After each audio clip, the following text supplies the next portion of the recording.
A Dallas County judge declared two men who were wrongly convicted of murder 19 years ago innocent. The men had been released from prison 5 years ago, but today's ruling allows them to receive financial compensation for the time they spent behind bars.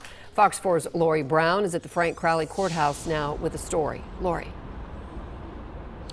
Their DNA evidence helped clear Dennis Allen and Stanley Mosley of the murder charge that cost them 15 years of their freedom.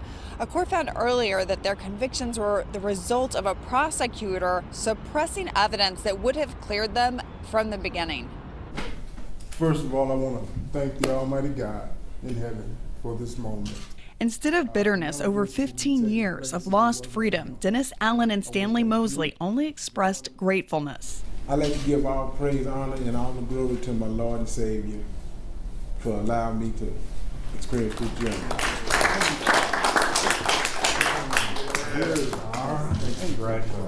The exoneration of Mosley and Allen has been a decade in the making under 4 different district attorneys who all agreed the two men were wrongly convicted. We're deeply sorry for what you... District Attorney John Creuzot ultimately declared today that they met the legal test for actual innocence. I want to apologize to these two gentlemen for what they've gone through. Mosley and Allen were convicted 19 years ago of murdering South Dallas pastor Jesse Bournes in order to rob him. He was found stabbed to death at his business.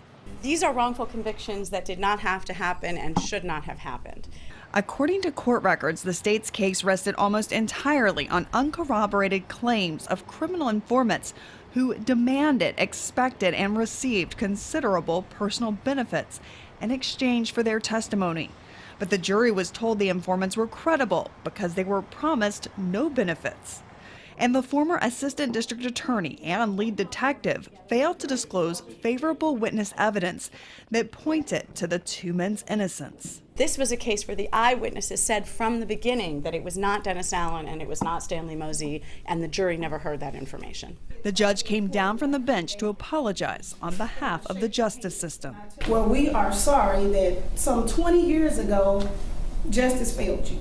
The court hereby grants the state's motion for reasons stated.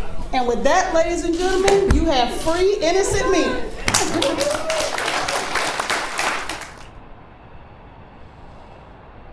Based on today's ruling, both Mosley and Allen will each receive a payment of $1.2 million. That is $80,000 for each of the 15 years they were in prison. They will also continue to receive a payment of $80,000 each year for the rest of their lives. The state says it will continue to try to find Bourne's killer.